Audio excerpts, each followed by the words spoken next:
fresh off of the Washington Commanders getting absolutely embarrassed by the Minnesota Vikings. Heads continue to turn, narratives continue to get pushed. Dan Quinn apparently is on the hot seat, according to some fans. Let's talk about whether Dan Quinn should be fired or not, and the updated availability of Jay Daniels, and so much more coming. Burgundy breakdown. Let's get it.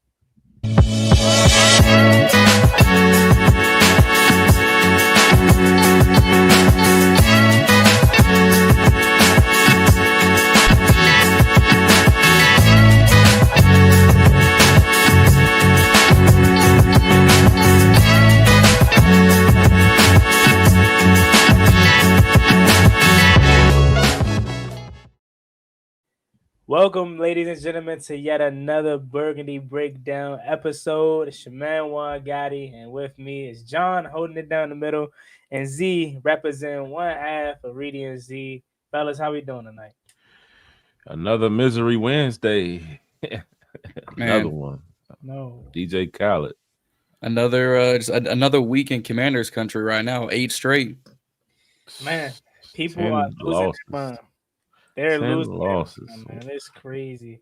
I mean, look, we I can't sit up here and say we didn't expect this year. Don't get me wrong. Mhm. But I really think people are just prisoners of the moment. And are they wrong? No, we're human. All right. Of course, you're gonna react to what you're seeing currently. And then maybe 6 months from now you say, look, I was tripping. I was tripping. You know what I'm saying? We good. So I'll just go straight into it, fellas. Philip Rivers is back. That's not, Back. that's not what I was about to talk about, but I'm like, I gotta just say it. You gotta talk about it. Rivers. Back 44 years old.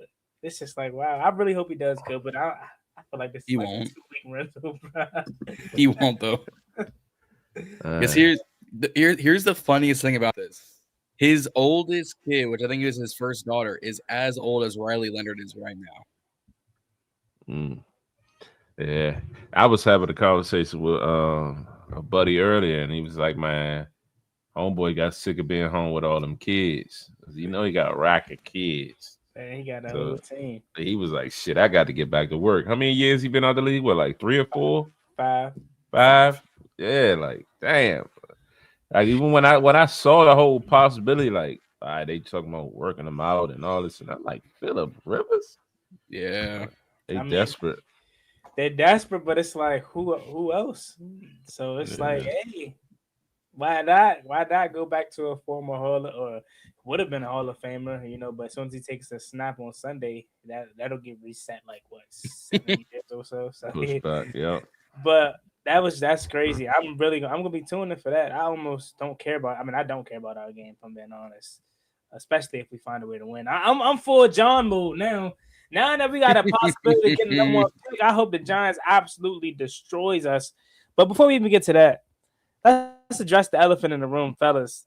Fans are losing their mind, and fans are calling for Dan Quinn's job. John, I'll start with you. Your overall reaction to some people in this fan base wanting Dan Quinn fired. Calm it down.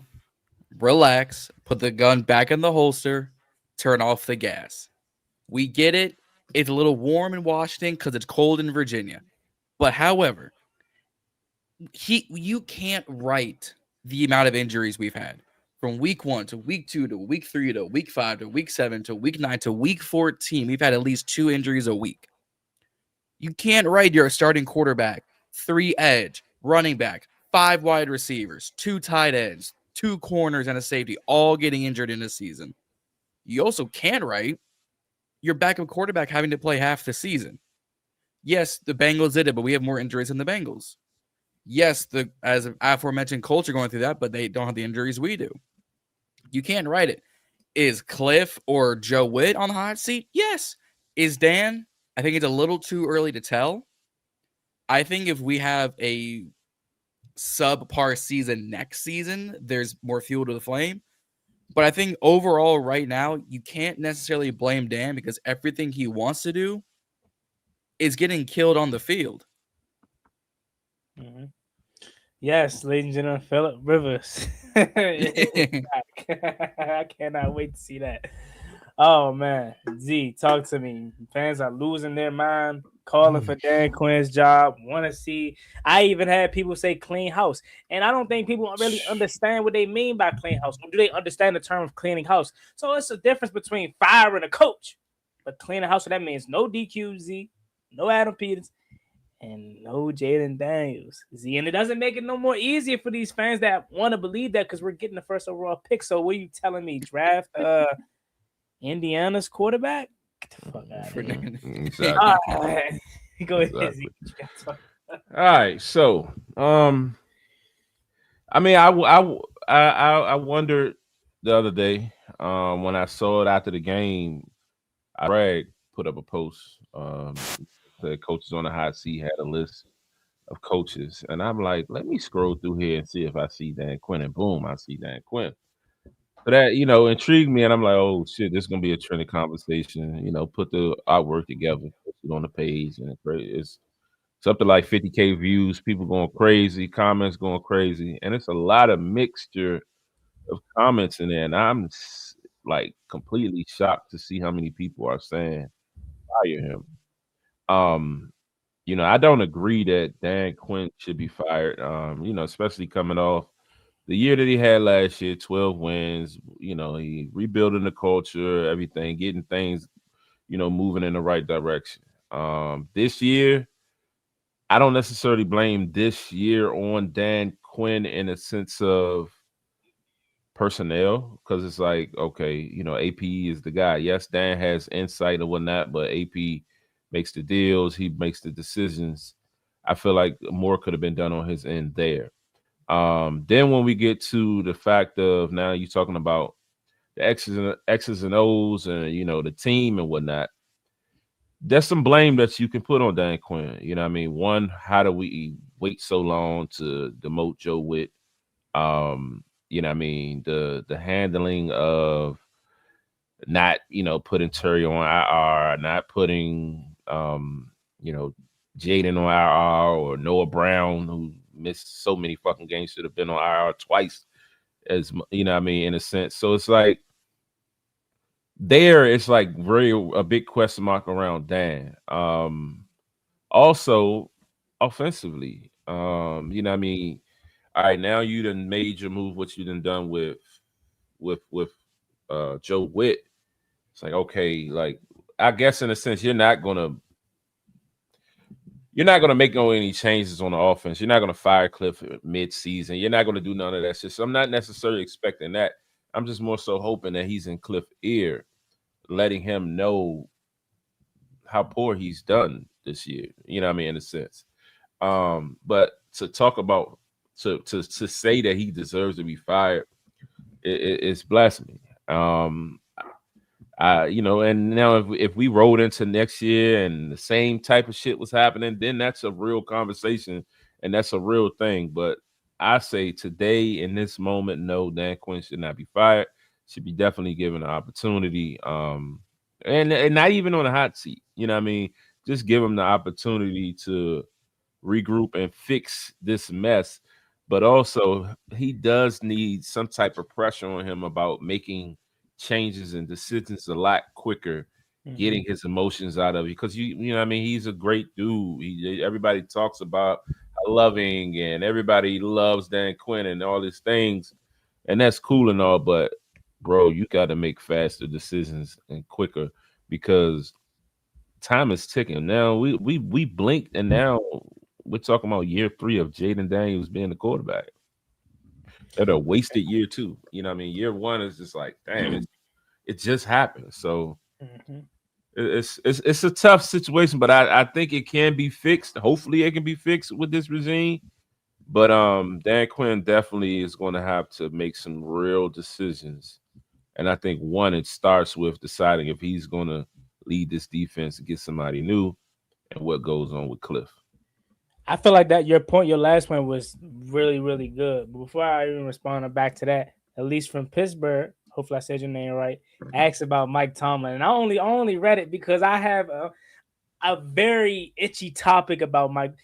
He should have been fired years ago. And this is no disrespect to Mike Tomlin. This is I understand First of all, he's a brother. That's great.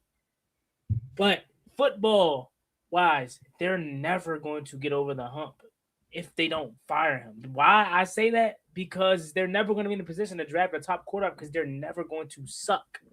They're never going to suck bad enough to draft a top quarterback, but they're never going to be good enough because they don't have a quarterback to go to the Super Bowl or nothing like that. So they're in the worst case scenario year in and year out. I personally think he should have been fired years ago. It's headed in that direction again. I mean, they beat Pitts, they beat Baltimore. I still think Baltimore's going to end up finding a way to win that division because they play them again. So it's going to be it's another year of the same cycle of Mike Tomlin. You're just running in a hamster wheel, it seems like. And again, I'm not a Steelers fan, but I watch enough football to know.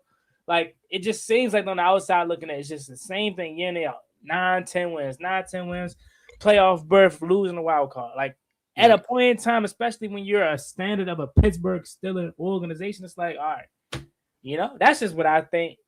And I doubt the Rooneys end up moving on from him, but I feel like they should because it's just it's no hard feelings. Like, I'm sure he'll probably go down as their greatest head coach or maybe second to Bill Cowher or whatever.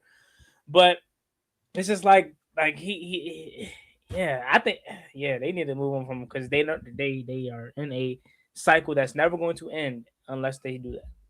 The only way I see Tomlin getting out is two ways. Either he finally has a losing season or some team like the Giants trade for him. The way the Broncos traded for Sean Payton. So it's no way you say that it could be a healthy departure. I don't see it. I don't think, like unless they gave him a front office job or something like that, they have a huge amount of respect for Mike Tomlin there in Pittsburgh, and rightfully so. Yeah. He's won there, and again, they haven't had a losing season, under him. So it's like the point you made. At first, I was kind of wondering where you was going with it, but the point you made was spot on. Like, he's going to continue to be, if he ain't in, the top of the division, or one of the top teams, he's going to be at least average at the least. He's not going to be trash. So it's like they're in a tough situation, and they got to find a way to shift out of that. What that is, I don't know, but I mean, I would look at it in the sense that you got to trade one of your top guys. Maybe you got to trade a TJ Watt. I mean, they traded their top guy to Dallas. They traded George Pickens and then traded for DK Metcalf. So, like, they've already done the most they've done in years.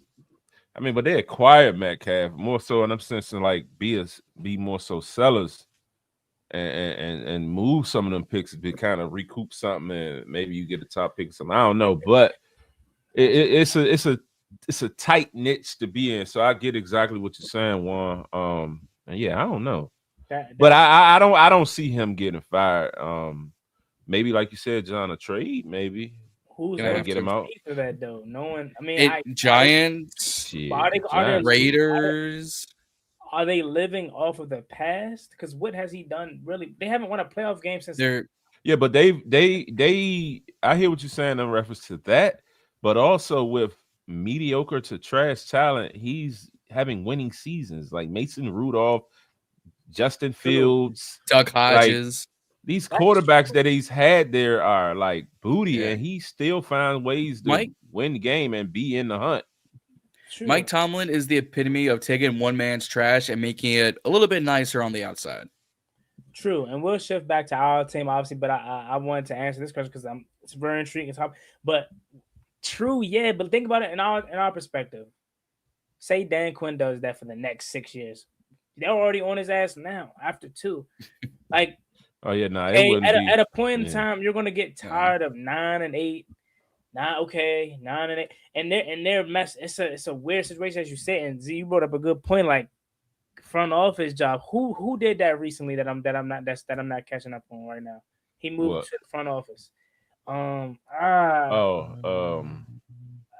His head is. I know who I'm thinking of. I can't remember his name. Bruce Arians. Bruce Arians. There we go. Yeah, Bruce Arians. Yeah, Bruce Arians. Maybe they do that, but it's like, again, I don't know if they have the balls to. Like, are they gonna put their faith in Will Howard? Like, Well, and most of us would have forgotten that Bruce Arians is a part of the front office because you never see him. It's Todd Bowles front and center. It's Baker front and center.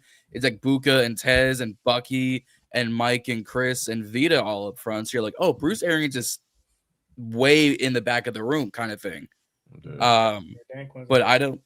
Yeah, Dan Quinn is our current football head coach. But to your point, one, do they have the balls? Unless unless Khan decides to do it or the Rooney family decides to do it, I don't necessarily see that because the moment Mike Tomlin, let's say, just gets released in the offseason, I give it 48 hours until he has a new job, college or pro.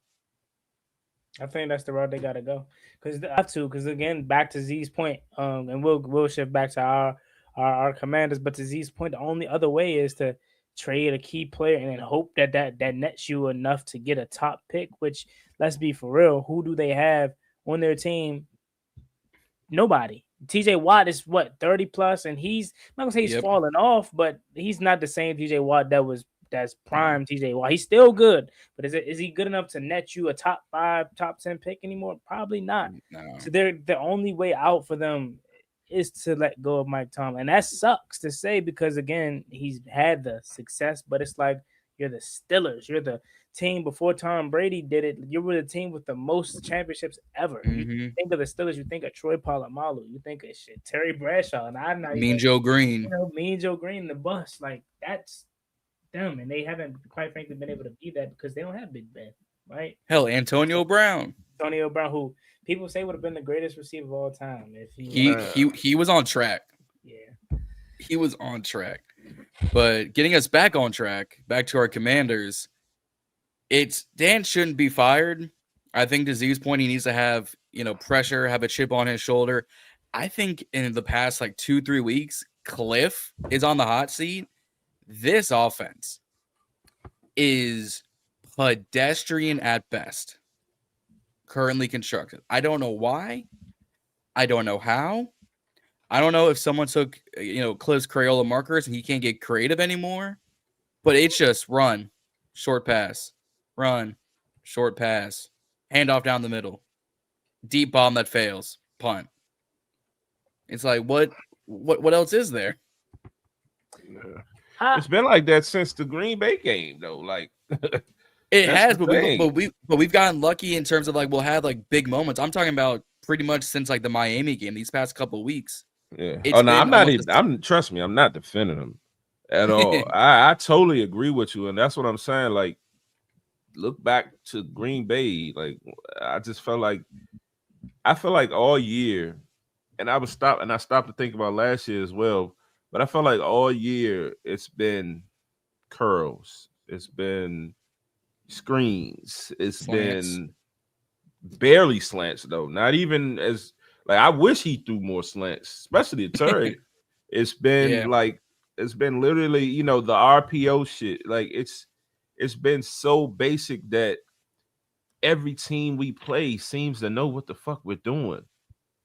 You know what I mean? Like when you play real defensive coordinators, Green Bay, when we just played the Vikings, a few other games in there, we couldn't do nothing. The only game I feel like the offense broke out was the Chargers game for real, and the Raiders, which barely even counts. You know what I mean? So it's like Cliff has, and it's been going this narrative been going around that Cliff is stubborn with his philosophy, his play calling. He doesn't really switch up. He doesn't adjust. And he gonna roll with what he roll with, and it's just dude, you got to change it. And it made me think about last. I just think how many shots have we taken this year? And I get it, your top guys ain't been there, but that don't mean you don't take fucking shots. Yeah, you know what I mean. You still gotta go through the motions of playing football. You gotta call a game. I don't give a fuck who's out there. Robbie Chosen can run a fucking fly with decent speed. You know what I mean? So it's we haven't really attacked the defense enough for them to pose a threat. And then once they start stacking the box, it's over for us. He hasn't consistently ran the ball all fucking year. And then, you know what I mean? It's the narrative about, we're still top 5 or wherever we are in the league as far as rushing. Fuck that. I watch these games in and out, and the dude don't consistently run the fucking ball. Yeah. And it's like, how can you expect your offense to kind of establish some type of flow, consistency, or anything when you're not doing that? And the play calling just be like all over the place. It's nothing situational. Like, it's just like you said, the creativity is gone.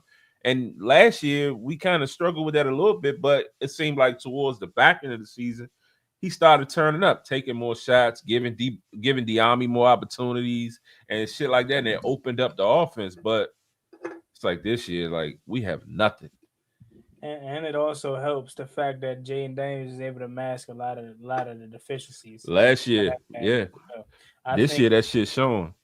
I think Cliff Kingsbury does some great things. I think he is still a creative genius. I think if you're going to give the benefit of the doubt to Dan Quinn in terms of all the injuries, someone said on my stream, which or not stream, on my video, that Joe Witt deserved the benefit of the doubt for injuries. I said, okay, we had a lot of injuries defensively, but Cliff Kingsbury literally lost his two biggest weapons. And by any means, am I trying to defend Cliff? No. But the thing is there is a limit that you have to expect with his. If he's not having Jane Daniels, if he's not having Terry McLaurin, and Debo Samuel misses time, and Bill turns out not to be who we thought he was, whether that's a lack of using him correctly or just him having his rookie woes, you had to expect some type of drop back from Cliff's success last year if a lot of his key pieces aren't out there. Noah Brown, right, was supposed to be the the wide receiver 2. Haven't seen him since Green Bay, but shout out to Noah Brown. He came back and did exactly week 2. Week 2. But shout out to Noah Brown. He came back and did exactly what we know him for. Let's get a passing Draw passing interference. That's DPI merchant. That's it. I'm not here to solely, defend Cliff, but I like Dan Quinn. I think he deserves at least one more year. Because think about it like this, right? Cliff was supposed to be a head coach last year. He could have took the Saints job. He turned it down. A lot of people were all on the Cliff bandwagon last year. But just like how this year we've taken a step back due to injuries and Jane Daniels and stuff like that, so people have like, okay, Washington isn't serious. We know who they really are. They have now went quiet on Cliff Kingsbury. Cliff Kingsbury now has to rebuild his stock, his stock and his resume, because he said he still wants to be a head coach. Yep. And I look at it like this, chat. Like 3 years of Cliff, if Kingsbury is enough, like next year, whether it's good or bad, I see us moving on from him. Because if we're bad, that's 2.5 years of people calling for Cliff Kingsbury's offense being not good, and he's not running the ball. Because that's the biggest thing with me, that like I share the same perspective as you all. Like he just gets past happy, but that's who he is. Like that's who he is at the core. If he can have Jaden Daniels throw the ball 50 times, he would. He's tried. So he doesn't want to run the football, but if Cliff struggles next year, okay, get him out of here. If he's good next year, he's gone. Yeah. Because if he's good, that means we're good, and that means we're back on the nation. We're back on track. We're back on the league wide spectrum. Notice the national notice. Yeah. So I feel like I don't think we should move on from Cliff, because I feel like either way it goes, he's gonna be gone next year. And I am big on same people returning back. So the continuity. A lot of people talk double-headed, right? They say Juan, or they say Z, or they say John. I want consistency. I want continuity. But you're the same people screaming, fire him after a bad season or a bad game. And it's like, you can't have both. So especially when it comes to the quarterback position, we've been through this year in and year out with different quarterbacks and different play callers, different quarterbacks, different play callers. For the first time, and it seems like since Kirk Cousins, I could be wrong, because Taylor Heineke was here, but he wasn't really a starter by pick. He was just started by force. So I could be by wrong, association. I would say this is the first time we've had a consistent signal caller and play caller since Kirk. I could be wrong. Yeah. I guess Dwayne, but may God rest his soul. Nah. Start that. Kirk. So. And I hate to say it, I ain't even a Kurt fan, but Kurt. Yeah, like we haven't had that since Kurt. Now we do. Maybe Alex.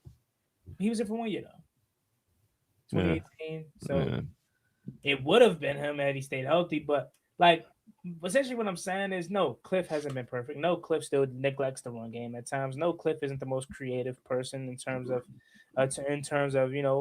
helping out against a good defense like Minnesota, helping out your quarterback, getting the ball out of his hands quick. But I can't say that because damn, Debo Samuel hit it right in his face. Pause. Man, Like so and Cliff, and I know Z, you kind of was like, I ain't really trying to hit it, but like technically, according to the stats, the offense has been good, but we just haven't been able to show for it because again, I did this exercise not to ramble on, but let's just go back to week 4, the game in Atlanta. I was there, I seen it up close and personal. Y'all seen it on TV. Like defensively, we just couldn't get a stop. But offensively, Mariota played well. I get he threw a pick. Mariota played well for that game for us to win. You go back to the Raiders game week 3. Obviously good. Week 5, Jaden Daniels comes back. Offense, as you mentioned, Z, and I agree. That's the best I've seen this offense. And that felt like the turning point again. It felt like normal. Then week 6 versus Chicago, you're a bobble snap away from winning that game. You win that game, I don't think this season spills out to be what it was. Right?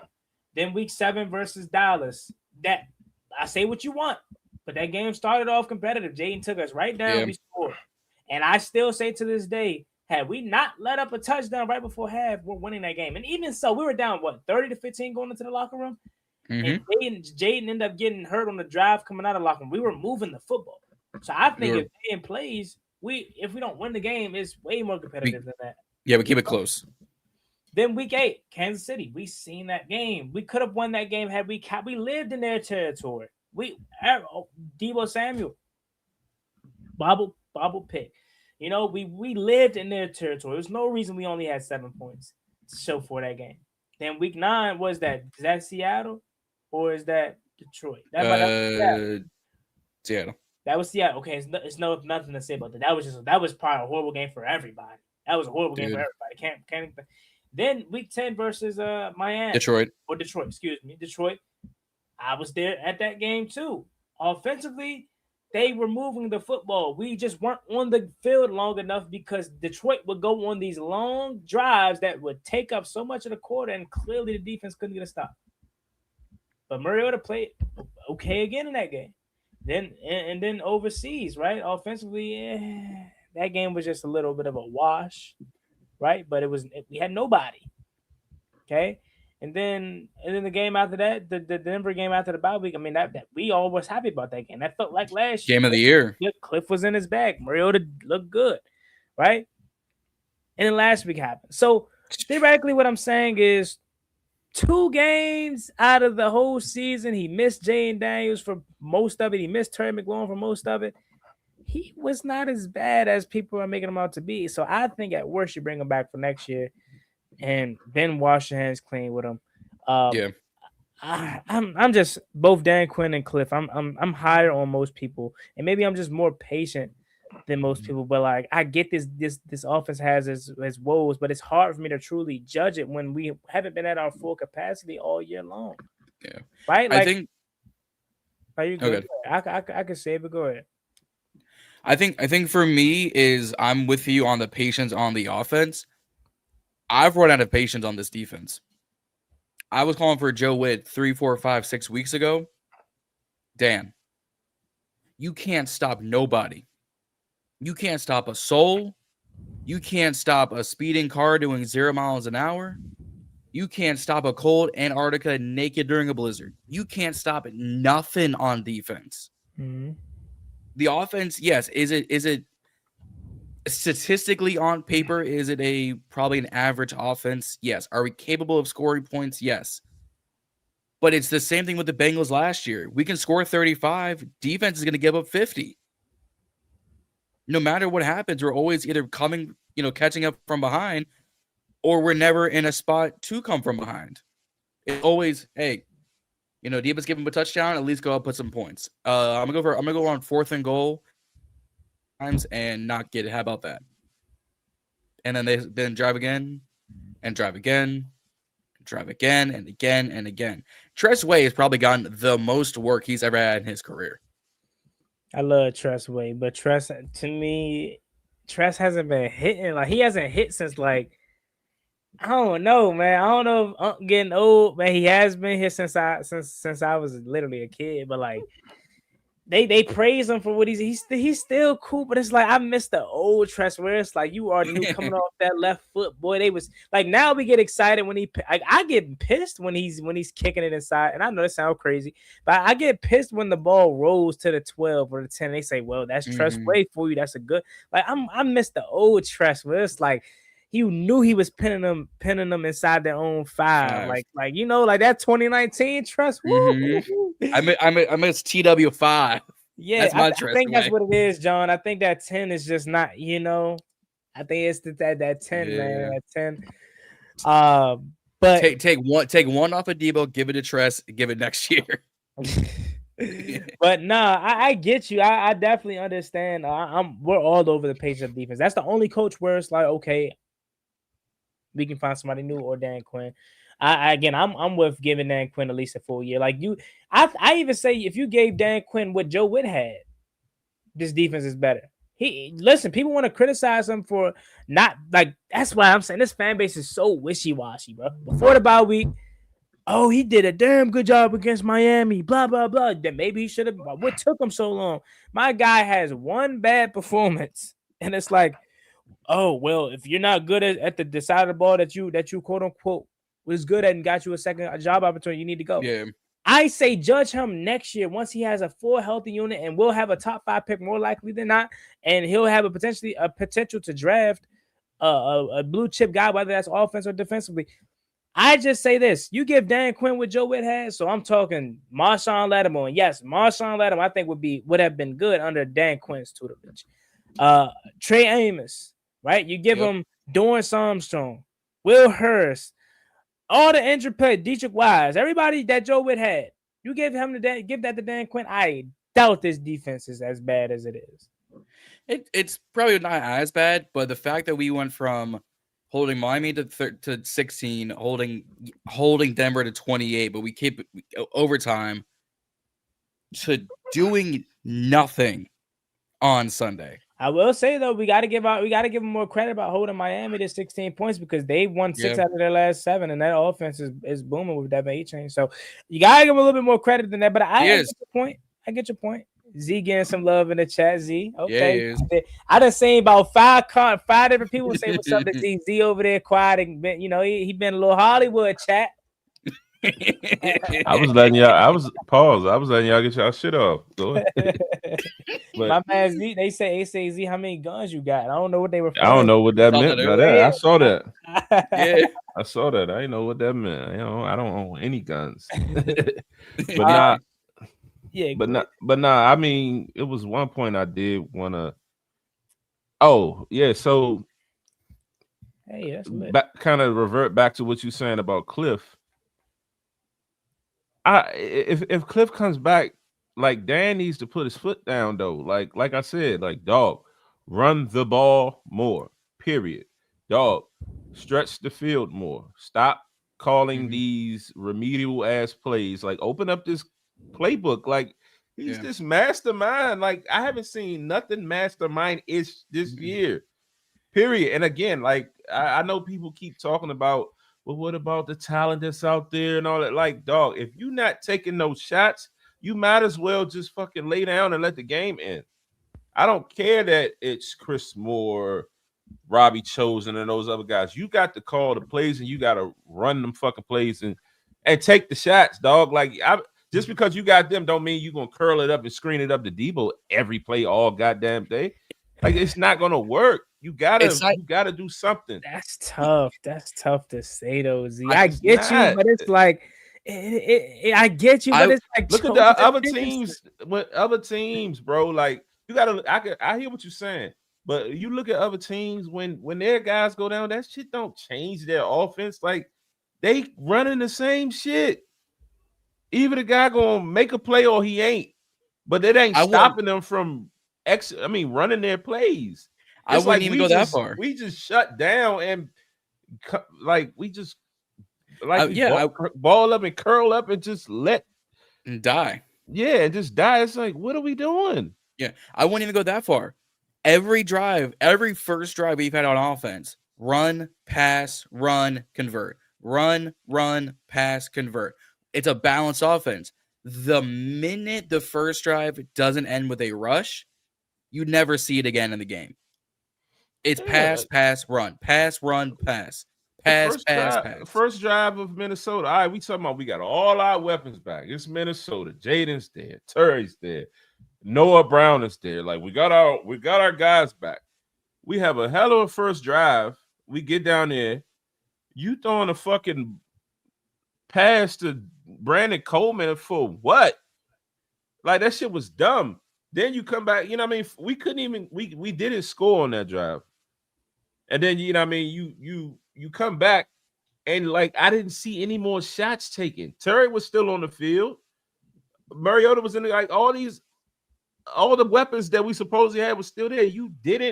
You thought the offense would have opened up and we would have been more creative. We saw the same shit with the Chris Moores in it in the game. Yeah. So that's what I'm saying. Like that creativity, that situational shit, it don't happen on third. If it's 3rd and fucking 2, 3rd and 3, force the ball to Terry, throw a slant, throw a comeback, whatever you do, force the ball to your guys. He don't do that though. He don't hone in and focus on situational shit, and that shit is crazy.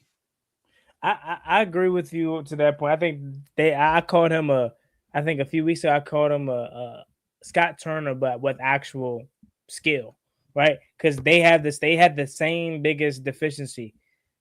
So their situational awareness is the biggest thing and I agree with that, right? Like I think I said it last week. Chris Rodriguez, he deserved to be the RB2 headed in the next year. He showed me enough, right? And we've always known how talented he was. But I get you. He helped you get down that field on that first drive of the game. And you don't take one chance to run it in with him, I'm sure he would have got it. Right? Instead of that, Brandon, okay, you first to go, you decide to pass. Cool. Okay. You decide to pass on the second down. Okay, cool. But 3rd and goal, that's the time to bring out the Brandon Coleman play? No. Brandon Coleman play should have been the first play of the game. I mean, first drive of 1st and goal. But even still, let's call it what it is if we're gonna be true. Brandon Coleman was open. Jay and Daniels just didn't see it. Fuck that though, but why are we running that? Why? Like I'm just saying you run that play when you like up, you trying to look pretty, like you trying to like win, like why? We didn't need that. But to ease your concern, or maybe I should say raise your concern, 4th and goal, hit it right in Debo's hands. What you got to say about that? Drew it up perfectly. JD threw a perfect pass. So all that would have been wiped away. We wouldn't even be crying about that. Had Debo, I would have at least true, but I also would have taken the field goal and like at least get some points on the board. Hell no, John. No, John. We're 3-10. No, you go for. We got nothing to lose. You go for everything. You're not playing for nothing. Don't kick the field. No. Well, apparently we got more to lose. We lose Jaden again. I mean, look, that he overcorrected for his mistake in Seattle. Jaden could play if he wanted to right now, but they're going to overcorrect because he doesn't want to make that same mistake. But we do have a super chat from Otis. Pull that up. Yeah. My man Reedy in the building. Was good, Reedy. What up? What up? How y'all? Cooling, man. Cooling. I seen y'all was Cliff. Oh, what about him? Hot seat. Does he stay? Does he go? Like what? Like we talking about the quality of the offense, and is it worth? Yeah, like what? But I'm gonna give you a recap. All right, so the hot seat, basically the hot seat discussion. Cliff, Dan, who's on the hot seat? We all agree. We all agree Dan shouldn't be on no hot seat. He good. The question around Cliff. All right, and it's for me. I'm more so saying like if he goes, cool. I mean, it is what it is. I'm not necessarily vouching for him to stay, but if he do stay, I can live with that. If he leaves, I can live with that. I think John is kind of like on the same sense with me. Like I'm not calling for his job, but it is what it is. But Juan is vouching like I don't want to see him go. I want the continuity and bring him back next year. And Juan broke down every game pretty much week to week, and he's basically saying it's probably like two to three games that's his offense really been questionable. He feel like he still put out a good offense with what we had, and I'm going against that because I feel like I was saying no matter your weapons, you still should be able to run your offense. I get you may not be as dynamic and you can't get super duper creative, but we don't take shots. We don't consistently run the ball. And Get with or bold. without our stars, we still running curls, hitches, screens, predictable, basic, remedial ass offense. And I feel like if he stays, we need more. And Dan Quinn need to put some heat up under his ass to force him to, generate more on our offense. Wake up. What's your I take? mean, I think my take will be, I think he stays. I'm with Juan on this one. I'm kind of like in a situation. Okay, we had a bad year overall. The injuries that's number one. So sometimes you can't come back from that. It's not like we had barn burners as far as skills positions and things of that nature. So I'm giving grace. You know what I'm saying with that. The only thing I would say is Cliff needs to evolve more and run the football a little bit more. But we knew that going into getting Cliff that there was a possibility that he wouldn't run the football. But when he was in Arizona, he did run the football. So I'm kind of torn by that. I kind of think we might not have the personnel necessarily for his offense, but I just think, given how things have gone, we just hit the reset button and start over and come back. I don't think he's necessarily on the hot seat for me because look what we wasn't saying this last year, so we can't turn the corner now and say this, that, and the third because it ain't look right for us or it ain't go our way. It happens. You know what I'm saying? Sometimes you win, sometimes you don't. You like I always say, Z, you one injury away from being sorry.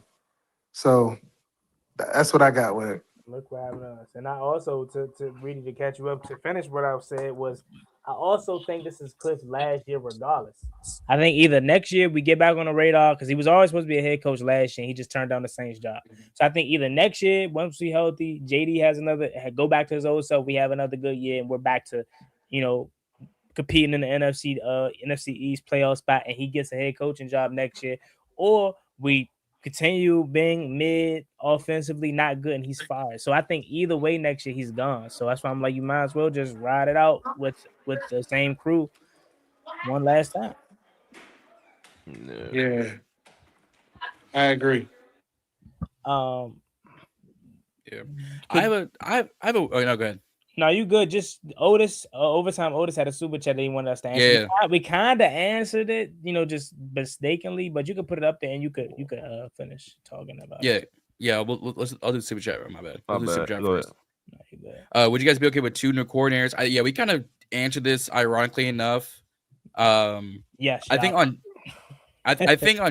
on defense we're kind of okay with the new coordinator. I think on offense at one point we need some continuity. But I think the Z and I are like, if Cliff is gone, we're not going to be out in the riots saying, how do they bring him back? My thing would be, who are you going to bring in?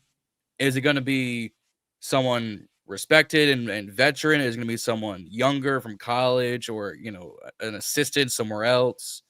I think defensively we need a new one. Or if you bring Witt back, he needs to have more like bravado with Dan calling plays. I just don't think we're actually going to go with 2 new fresh coordinators. Yeah. Yeah, I don't know. I don't think it's going to happen. But again, I think if it did happen, I mean, I would care, man. Like, it would have to be an upgrade. You know what I mean? And like you said, the McDonald was definitely is it Mike McDonald or Mike McDaniel? Mike McDaniel. Mike McDaniel. He was on my list to be Cliff replacement. But like you said, he's won 6 out of the last 7, so he might be keeping his job. So is that why? We're kind of saying Cliff's on the hot seat because we kind of got other guys that are out there that are potential head coach fires that might be available that we think we like a little bit better? Nah, it's just been a trending topic about after the game and how poorly the offense was and just in general. The trending topic is them two basically are they both on the hot seat. So walk me through some of the highlights of the game. You don't got to walk me through the whole game because I didn't see the game. There was no highlight.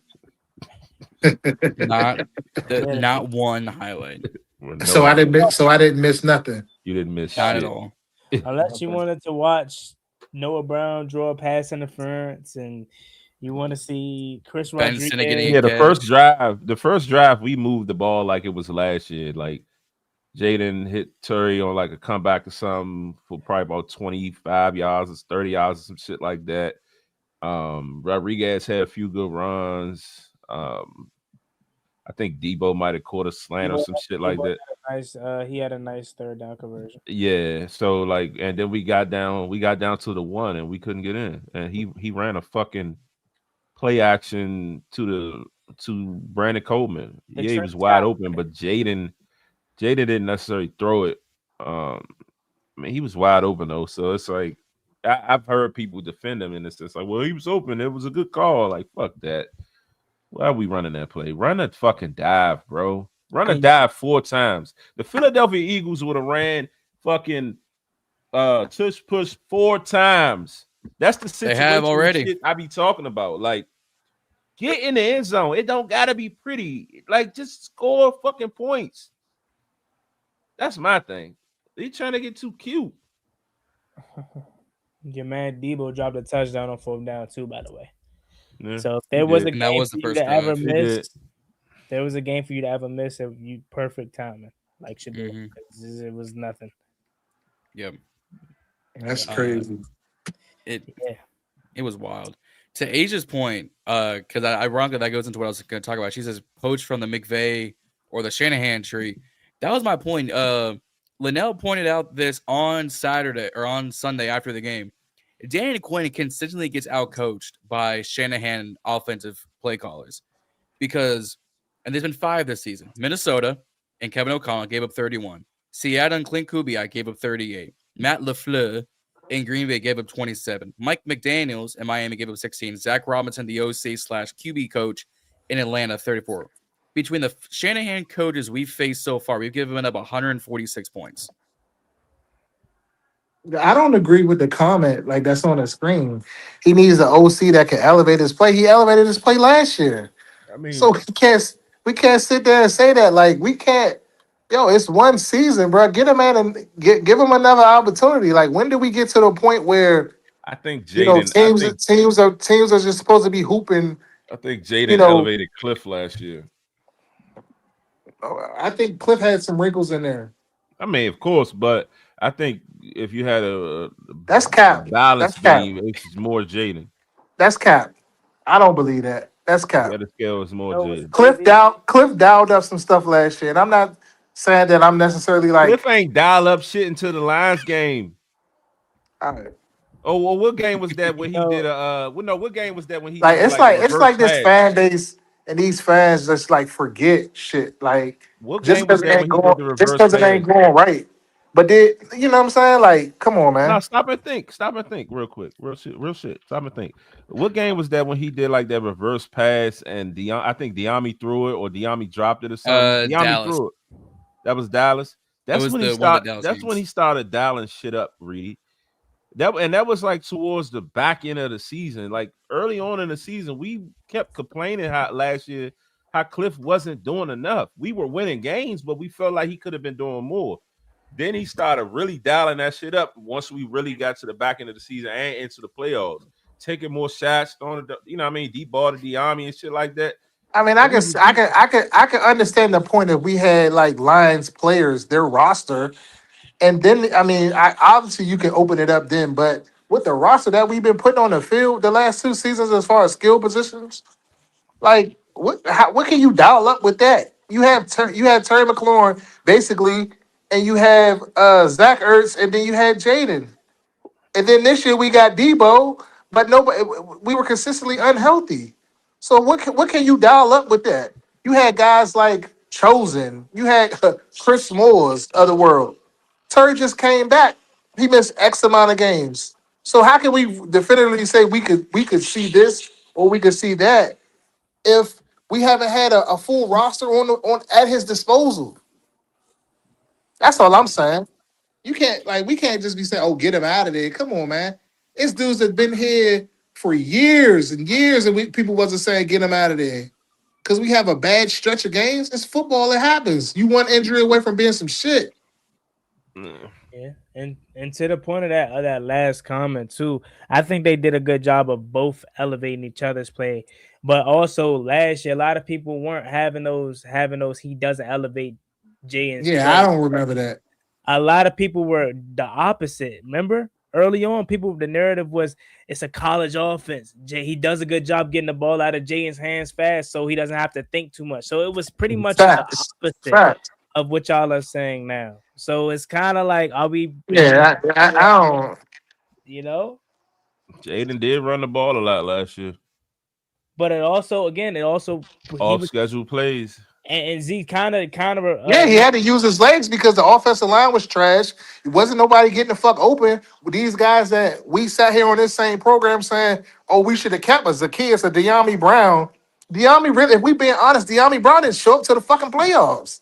But we want to sit on here and say, "Oh, like he was like the best coming to Jesus Christ." No, the fuck he wasn't. That nigga was ass. The fuck. Like, come on, I've been thinking about that. Like, I've been had a lot of time. Like, I ain't been in my phone really. I've been kind of locked in. I'm down in Florida, but so I had a lot of time to like think back on shit that we said on the program. And some of the time, like, yo, we reaching a little bit. Like, come on, we should have kept this person. We should have kept that person. We was calling for them to get them the fuck out of there last year. But now we gonna say we should have kept them because this year's choices didn't go right. Come on, man. Now I feel like if next year looks the same, then yeah, we need to move on from Cliff Ass. Okay, yeah, you had your one season. This is your wash season because last year was an outlier. We got to the NFC Championship. This year we had the injuries. Okay, you really didn't. You was working. You working with shit. What else are you supposed to do? I give you the benefit of the doubt. Now, if you go and we go out and we re-sign, say a Debo, we go out and make a move and bring in another number one receiver. We draft somebody who's nice, in the draft or whatever we do, depending on where we land in the draft, and we do the same thing next year. Then okay, yeah, Cliff, you got to go. You know what I'm saying? Mhm. That's where I'm at too. That's where I'm at with Cliff and Dan. Next year you can have these discussions, but right now I feel like it's still a little premature, especially. I think Dan. Not to cut you off, one. I'm sorry, but I think Dan is cool. Like Dan is pushing all of the right buttons. But we don't have the personnel. Like we don't. We're old as shit. We are old. Like all of these teams got young. What we need to do is find a way to lose these last games, move up. If we get the number one pick, whatever top 3, 4 pick we get, trade out and follow the Philadelphia Eagles motto and get these draft picks that we wasted on Marshawn Lattimore and others, in the fold.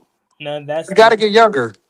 that's the dilemma that we face though. We talk about trading back, getting recuperating draft capital, but we also say on the other hand, we don't have that many blue chip players. So could you really afford if you're sitting at one to trade back? Hold on, what did he say? Really could have gave the Traylon Burks a fade on the red zone versus that Brandon Cook. I didn't see the game, so explain that to me. What is he talking about? Talking about the first drive. So all right, the first drive we were at the one and we threw 4 pass plays on third and goal. He threw a play action boot to Brandon Coleman, kind of like the Trent Scott play versus the Bengals. It was that. Last year, yeah. Uh-huh. It was open. Cliff. So again, y'all say F that and all that. Technically drew it up. It was open. Sometimes, not sometimes, you gotta execute the play. I can draw it up as good as I can, but if you don't execute the play, that's on the players. How that's on me. So he Chris drew it up. Brandon Coleman was open. Jay and didn't see him. Incomplete pass. Chris Fourth and Rodriguez goal. been on fire. He has been on fire. So Fourth and Brandon goal. Coleman. So Brandon Coleman was like an eligible, went out for Yeah, a pass and he didn't throw it to him. No. correct. Yeah, Correct. that. Then fourth and goal, your man Debo, probably the best pass Jay and then threw all year long. Hit him right in the midst, dropped. So it's like you can sit here and say we should have did this, should have did that instead of throwing to Brandon Coleman, but the very next play you had a touchdown and your man dropped it. So But like that's why you run the fucking I'm ball. not defending it. I'm not Yeah. reviewing that. I do think because Chris Rodriguez is your running back 2 headed in the next year. If it's not, I'm gonna have an issue. He has showed you he averaged 6 yards a pop on Sunday. Like he is running the hell out the ball. So I'm not disagreeing, but at the same time, man, you got to make the play was there to be made, and these players ain't make the. So basically, what happened? So, and what I'm gathering is Chris Rodriguez, the first drive was kind of like on a heater a little bit, and he got away from him. Yep. He ain't go to. I'm basically the rest of the game. He was on a So heater. wow. So what happened in the game? Were we chasing? Was it what was the reason why? It had to be clearly we lost Well, 31, whatever. they scored. It was 14-0 at one point, but they scored. They got Was the it 31 ball. nothing? 31-0. Yeah, it was 31-0 when it ended, but it was 14-0 for a good while. But before that, I think Minnesota went down and scored whatever their tight end scored, and then we got the ball back, and I can't remember, was it a fumble or something? It was something that happened, and then they end up getting the ball back and scored again. Yeah. It was 14-0, but it was still a reachable, attainable game. Yeah. But Jaden threw a got pick. out of hand in Mario, the second half. yeah. Jaden threw a So, pick. but Mariota threw a I pick. heard somebody text me and said something about they went to Bill in the second half or something like that. Yeah, they ran the ball with Bill, but he got I think Bill had probably like 30, 40 yards on a few carries. Yeah. Bill had You know 32 what I mean? on 7. Yeah. C-Rod had 52 on 10. So we had a grand total of like 100 total rush yards. So basically, what the gripe is that they didn't stick with C-Rod. Jada had what, like 40, 50 yards himself, right? But clearly, you Jaden had down. 16. No, was it Mario? So I thought I saw Jaden get like a long run or some shit. The longest run Jaden had was 5 yards. So yeah, 16 yards. What did Mariota have? 7 yards on 2 rushes. 7. Oh, maybe I'm thinking about a different game on the rushing chip, but yeah. So what quarter did Jaden get hurt? Back of the second or third, right? Yeah, I want to say the third. He threw a pick and he tried to make a tackle and Number 2. Fell on his elbow. But this is a good question right here too. If you need a perfect storm to succeed, do we need him? I feel like you can make that case for any other coach in the league, though. Yeah. Because what coach in the league is truly dominating with less right now? Let's think about it. New England and Drake May is hooping. He is borderline MVP. Drake May is hooping right now, but I could be wrong, but from what my memory serves, they had the most salary cap for like the past years, and they were building that team before Drake May even got there. And last year they weren't good, so they had a top pick. So so New England has a good team. Good-ish because it's 1 year under Vrabel, but I'll give you that. Team. I'm just thinking about to answer that question. Yeah, no, I think the only coach, and to Asia's right, Kyle Shanahan in San Fran, a revolving door of backup, whether it's Brock or Mac, a revolving door of wide receivers is literally McCaffrey, Kittle, and then pick your poison of which wide receiver 5 you're throwing to. So that might be the only one. So out of a league of 32 teams, you're the only team you could point to that say that that's succeeding with less is Kyle Shanahan right now. And even that has asterisks by it to an extent because you still got Christian McCaffrey, and they have been building that same roster for damn near 10 years with John Lynch and stuff like that. So could you throw the Bills in there? They don't have a consistent one receiver. It's James Cook and Josh Allen pretty much. You could throw Buffalo in there, but that defense made some huge plays on Sunday. And they did, but also is that consistent, not necessarily, but. So two. I'll give you. Okay, you know what? Instead of doing 32, let's just do the teams that's in the playoffs, right? Yeah.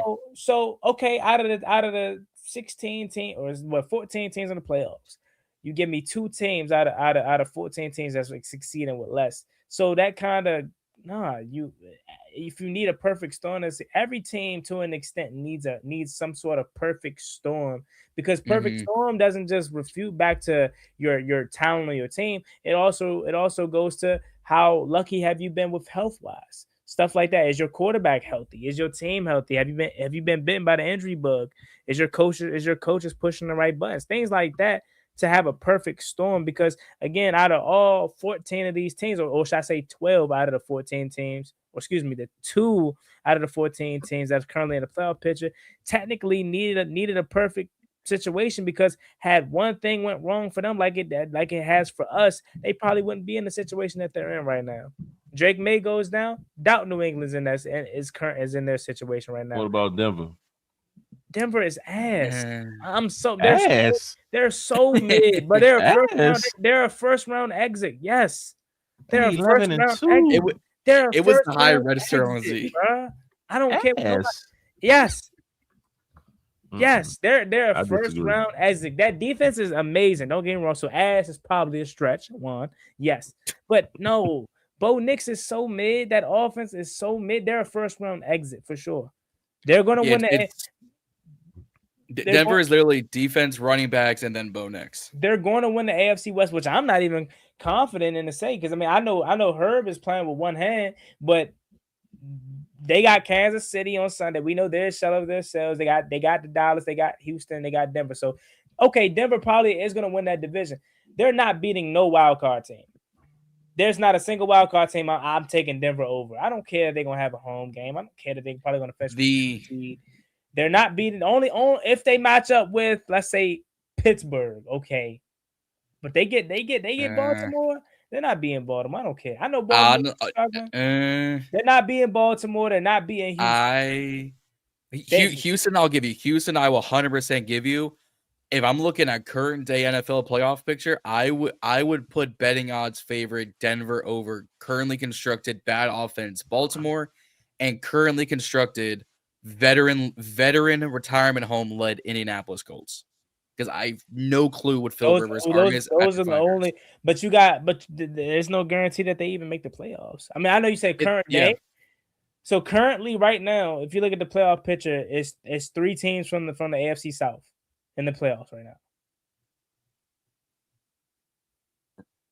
Jacksonville's in.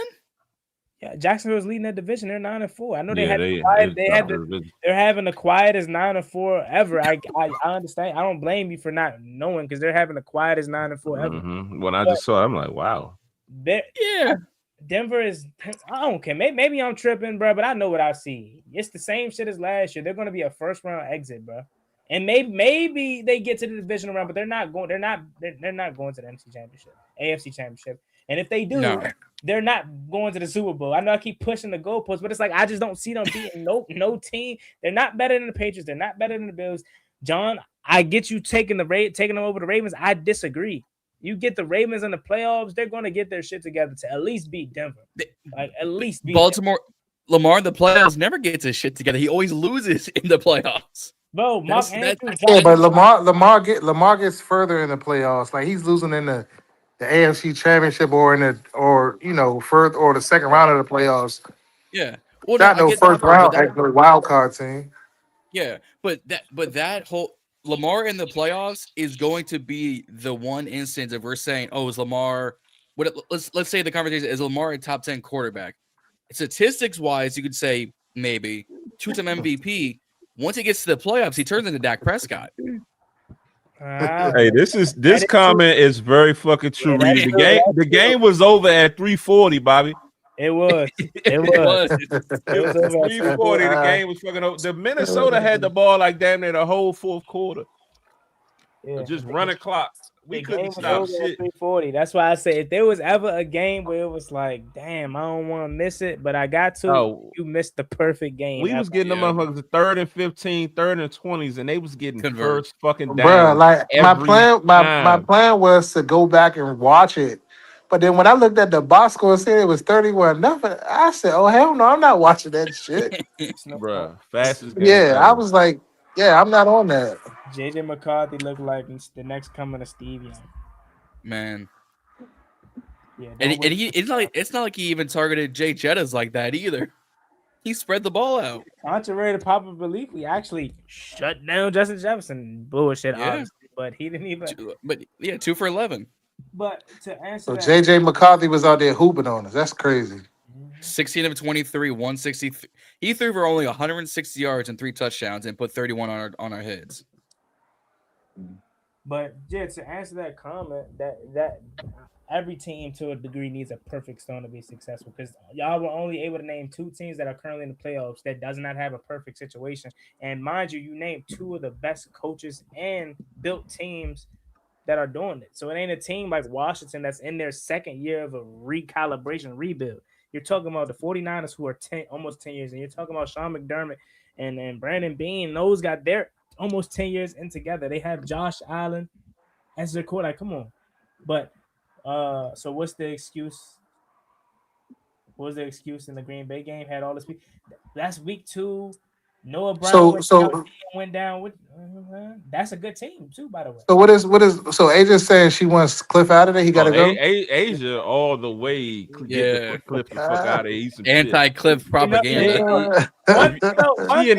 She in the comments on the IG page in the RDMs going on Cliff. If you don't get Mr. G and Q out of Washington. One thing about Miss Carter right here, she's been consistent about Cliff. Yeah. I will say she's been saying it all year long. She ain't on this. She ain't like other fans that are now turning on Cliff. She's always. I say we gotta give him at least one more year. That's what I'm saying. I feel like because at the end of the day, he's gonna be gone regardless next year. Whether he's good, he's gonna get a head coach job. If he's bad, he's gone. But like again. She said the Green Bay game. I ain't gonna lie, Asia. You might got me right there on, but this my refute back. It was week 2. It was a short week. We know Cliff and Jaden are guys that need preparation. They don't do well on short weeks. Green Bay is damn good. 5 end up getting hurt. Noah Brown ended up getting hurt. Austin Eckler ended up getting hurt. Dietrich Wise. You know how much they love running their offense through Austin Eckler. If Austin Eckler never got hurt, we probably would have never seen Bill. So that probably altered this game plan a lot. Not trying to make excuses for him. But I'm just saying that there are reasons you can go back to his games and say why they weren't good. But hey, look, to everybody that want him gone, who are realistic options? Y'all say Mike McDaniel like he's going to get fired. He's not getting fired. And if he does, okay, that becomes a realistic option. But who else? You say poach from the Sean McVay tree. You say this, that, got about Kyle Shanahan's tree. Okay.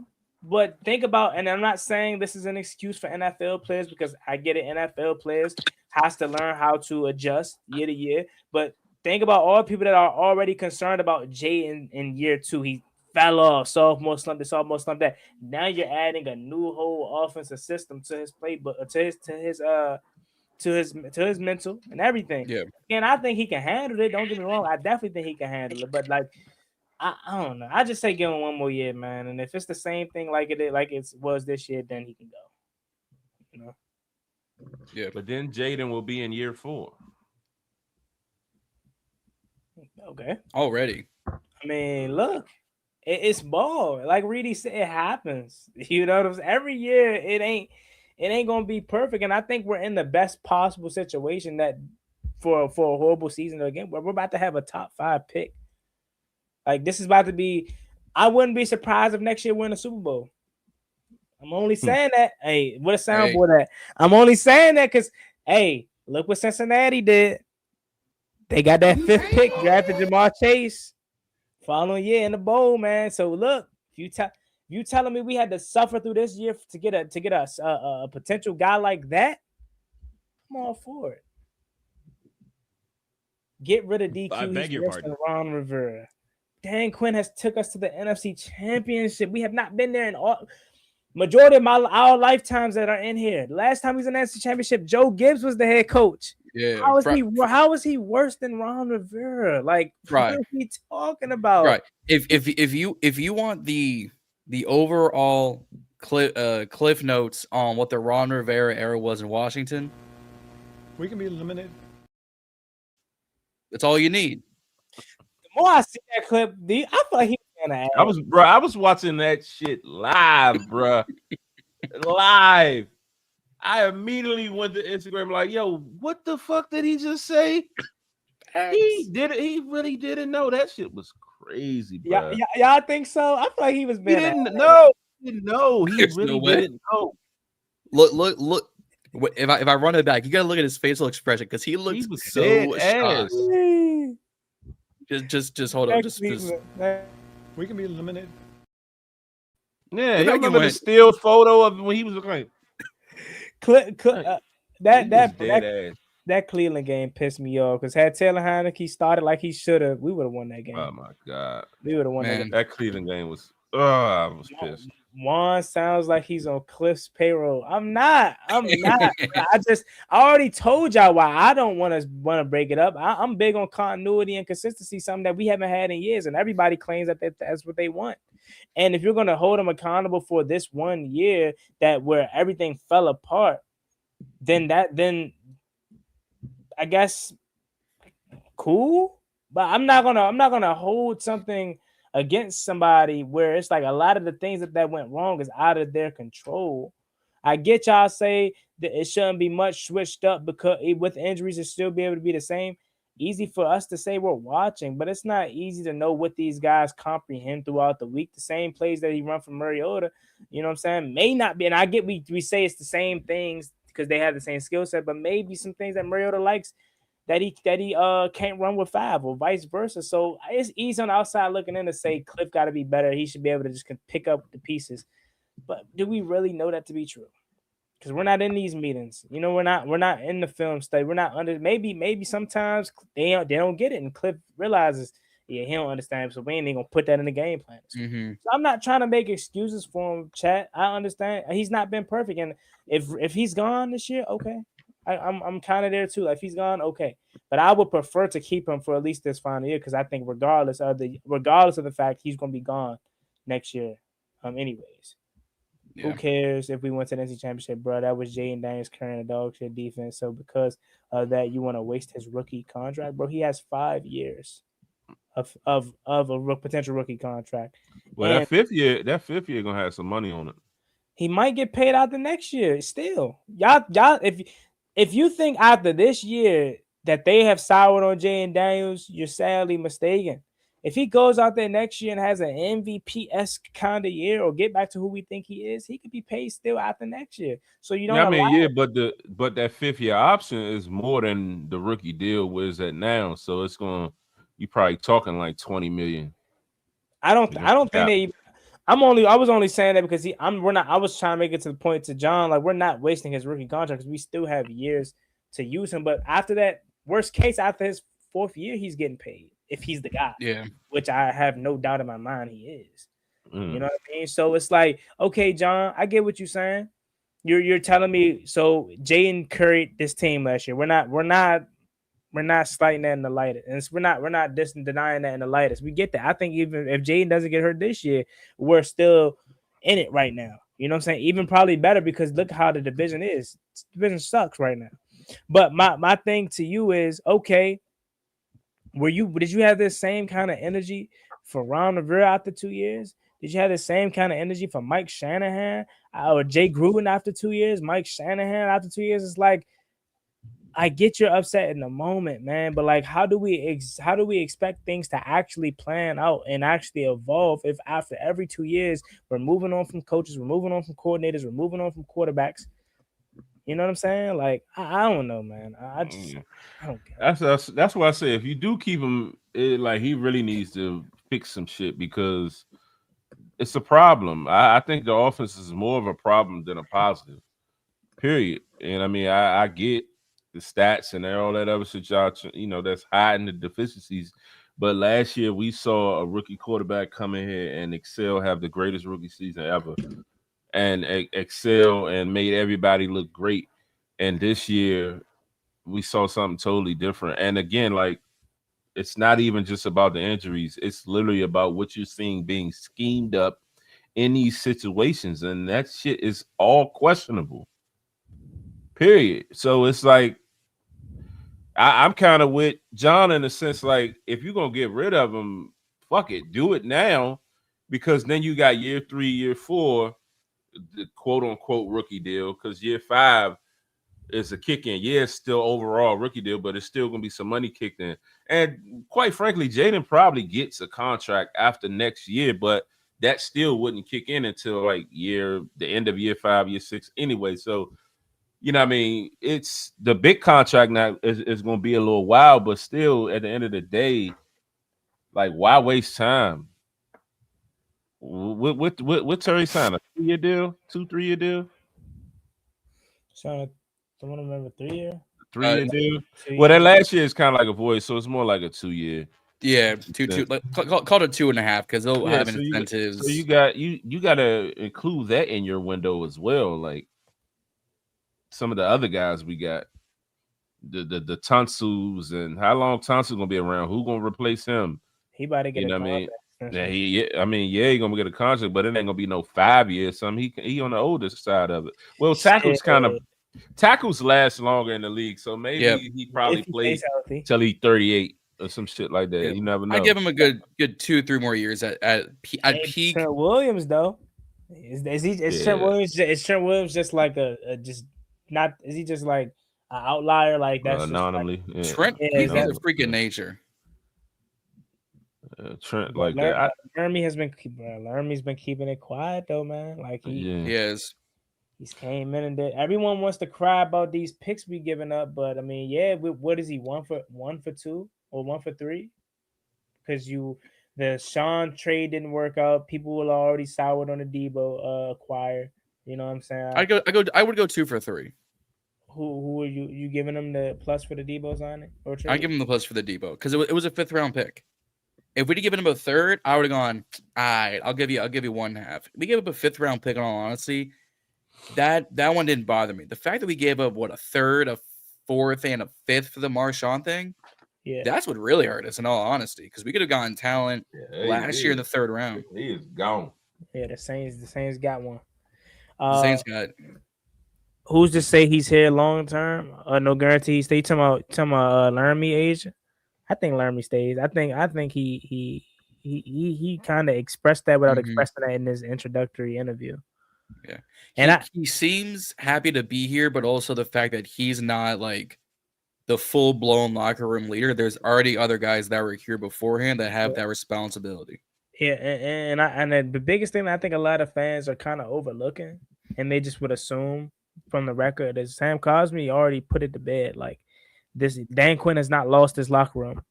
I didn't listen to the quote, but I saw the quote. He said Dan Quinn has not lost his locker room. He said I was here in 23, where he's alluding to like the locker room being lost. You know what I'm saying? Who said that? Sam Cosmi. Okay. So it's kind of like that's why I hope fans just truly understand. Like this was just an unlucky, unfortunate year. What the hell did we do? That's what I want to know. I want somebody to let us know what did we do to deserve this. That's what I want to know. like it just continues. Zach Ertz tears his ACL. He's probably done for his career. Yeah. Right. So it's like what everyone wants to complain about Dan Quinn at Cliff Kingsbury and the lack of I really want to complain about the biggest. What did we do? Washington became good too fast. Football guys said, no. This is too early for y'all or something. Like, did Chicago put a spell on us? Like, Caleb Williams put a little zest after the loss. And I don't want to give Chicago too much credit because again, I think they're going to hit that. They're the AFC version, the NFC version of Denver to me, and at least when it comes to the playoffs right now, I think Ben Johnson is much more wiser than Sean Payton at this point, and I think he can get more out of Caleb Williams than Sean can get out of Bo Nix, just because I think Caleb Williams is more talented. But they're not like us. In the words of Kendrick Lamar, we got hot around this time. We didn't lose a game around this time headed into the playoffs, right? They lost the game last week versus the Packers, and I could see them losing a couple more. And I do think they probably end up making the playoffs, but it's no guarantee. Now think about it, because I think Detroit's going to get hot. They're 8-5, and Chicago's 9-4, and Green Bay's 9-3. Unless you're telling me the NFC North sends three teams to the playoffs, which I doubt. They got Cleveland this week. Shador is obviously on fire, and Kevin Stefanski. It gotta be a race move. I'm sorry, I don't mean to be like that. It has to be. He for whatever reason he hates Shador, which I don't like. I agree. He has something against him. I don't. Named him the starter though, right? Because he had to. Yeah, he had to. It's how he's moving. Not giving them first team reps in practice. He literally carries you in that game, and on the biggest play of the game, you take him off the field for the 2-point conversion. And they say they were having success doing the Wildcat with Quinshon Judkins throughout the year. That's true, but you didn't even run the typical Wildcat run. You ran a trick play. So he hates Shador for that reason. If Cleveland is smart, they would fire his ass at the end of the year. But I thought he was the reason that I thought Dion had like a relationship with him, and he was the reason that Shador's even there. No, Or was it Andrew somebody Berry. in the front It's, office? it's Andrew Berry, they general Okay, manager. all right. Andrew Berry is like I hate to bring. I don't like being political or race into it, but Andrew Berry's a brother. Yes. You can put that correlation like how it is. But to Chicago, not to just drag on Chicago any longer, but like they very well could miss the playoffs. I'm not trying to hate because I think again I want to know what did we do to deserve the year that we're having, and maybe Chicago's. Fuck them. I hope they do good. I hope they. RZ, you're gonna like this then. There's a I hope they strong don't possibility Chicago finish the season on a losing streak. They lost to Green Bay on Sunday. Cleveland, they played Cleveland. I think with that defense, that defense is crazy. Miles Garrett about to break the record. Then after that, they got Green Bay again, but this time it's at Soldier Field. That game probably will be for a wild card spot at worst. Mm-hmm. That week 16 will be on prime time too. Yeah, Saturday night. Then they have the 49ers, and then they finish the season with Detroit. So there's no guarantee for all the good that Chicago did, for the potential spell that they fan base put on us or whatever may have. They could have done all that shit and not even going anywhere. Food for thought. Food for thought. Go with 10-7, miss the playoffs. I don't even know if they win one more game. They only won 8 games right now, right? 9. It's a strong possibility that they lose the rest of their games. Probably beat Cleveland, but that defense, man. And if Shador just mixing up, and they can run the hell out the ball too, man. Quinn Judkins, man, is as advertised. Mm-hmm. Yeah, Dylan Gabriel was his guy, but Dylan Gabriel's ass. Yeah. But I guess to finish off the show, we can talk about what I think we talked about everything, right? But we did that. But like let's talk about Jaden. So I want to pose a question because we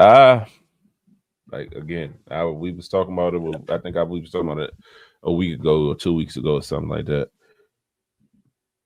Like, can we be honest that like when Jaden has been on the field, he's struggled?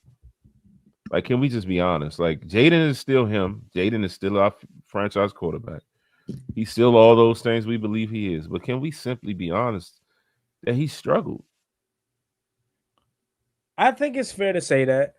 Yeah. To an extent to where I'll pose it this way. We're judging him based off the games he started and finished. Yeah. Well, I mean, yes, I would say started. Okay, started. So he started the Giants game. Cool. Week 1, he was cool. He made enough plays. About 230 yards or some shit like that. Yeah. Cool. He played in the Packers game. Saw a ghost. Was not good. Nobody was good that night. Right? But he got hurt. So then he misses the Raiders, the Falcons. He's back week 5. For the Chargers. Looks amazing. Looks like the Jaden that we known and love. Week 6 versus Chicago, elements was against them, blah, blah, blah, but minus the fumble that cost us the game, and I know you can't take that away. But he made some plays for us to win again. The Chris Moore touchdown, the Luke McCaffrey touchdown. Come on, Z, hold on. Back to Cliff for a sec. Come on. Cliff drew that. You telling me Luke McCaffrey just butt open for that touchdown? No. Cliff drew that up. That was the one play. Oh yeah. That play happened right in front of me. I loved it. So yeah, he cost us the game because he dropped the ball. Shit happens. He played good enough for us to win in that game, though. Let's just call it what it is. Good enough. Week 7, before the injury, we was in that game, took us right down the field. Dallas. Yeah, Dallas. Yep. We did this exercise earlier, but we're talking this time we're talking strictly Jaden's performance, not nobody else. Played well enough for us to win in that game up until the injury. And again, I think coming out of halftime, if he doesn't get injured, what he got hurt at midfield, so we was driving. Mm-hmm. That drive. What was the injury that game? Hamstring. That was the hammy. Well, I'm trying to remember the play he got hurt on. So it was a sack. And I Oh think yeah. I didn't know. Yeah, I was wondering how the hell that was a hamstring. It didn't look like that'd be a play where you can hurt his hamstring. I got you. Okay, I remember that. so. He played solid enough in that game. Got hurt. So he misses week 8 versus Kansas City. He misses. Oh, he came back week 9 versus Seattle. Nobody played good in that game, but he was the only one that showed up though. Let's call it what it is.